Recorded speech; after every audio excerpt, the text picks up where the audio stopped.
Berlioz Symphonie Fantastique, and wow, what a piece! Amazing. An amazing, passionate and powerful symphony. Are they words that you would use to describe this piece? And it was quite groundbreaking in terms of his use of orchestration. I was listening the other day to an interview with Maris Janssens just before he conducted this piece a little while ago at the Proms.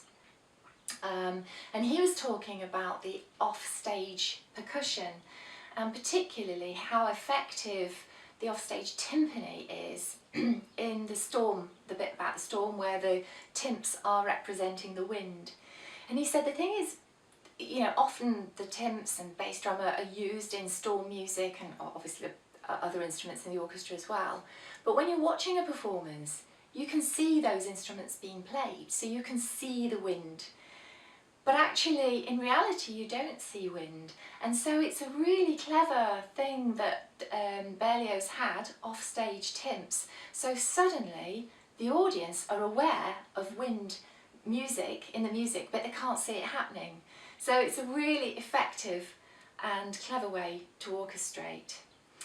Similarly with the bells, because they're off stage, it does sound like the sound of a distant bells. He uses great orchestration throughout in lots of ways, lots of colours, to get different moods. And Berlioz is one of the first composers to actually tell a story purely through an orchestral score. And what a story he's telling. It's very much programmatic music. All 5 movements have titles. We've got Dreams and Passions, we've got A Ball, In the Country, The Procession to the Stake, and A Witch's Sabbath. And as I said, he uses amazing orchestration and textures and colours to depict what he's really trying to say. So what is Berlioz trying to say in this symphony? Well, as you know, he was quite a troubled soul, and he had totally fallen for, he'd become obsessed with the Irish actress Harriet Smithson. And this obsession changed his life forever, really. She dominated his thoughts constantly. And this symphony, Symphonie Fantastique, is an outlet of his feelings for her in an attempt to attract her attention and to win her over. So it really is an outpouring of his emotions. So I think it's safe to say that Berlioz's Symphonie Fantastique is a deeply emotional, deeply moving symphony. So let's have a little look at the first movement, Dreams and Passions. This opens so beautifully, where Berlioz is showing us his vulnerable side, or the vulnerable side of how he's feeling.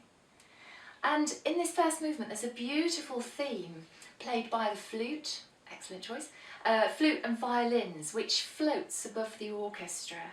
It can be described as being charming, a charming theme and passionate, and at the same time the rest of the orchestra kind of represents his frustration and despair. So I'll just play that theme.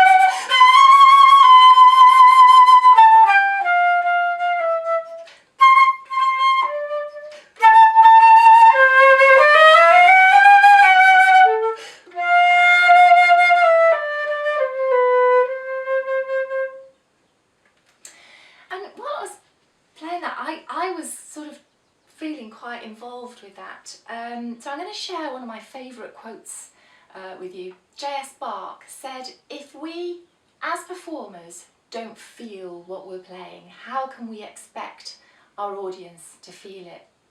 Now, as performers, we're trying to put over what the composer was trying to say. We know, we've just talked a little bit about what Berlioz was trying to say, so it's really important when we're learning music to try and look behind the notes, look beyond what's on the page, and look at the intentions, the thoughts and the feelings of the composer.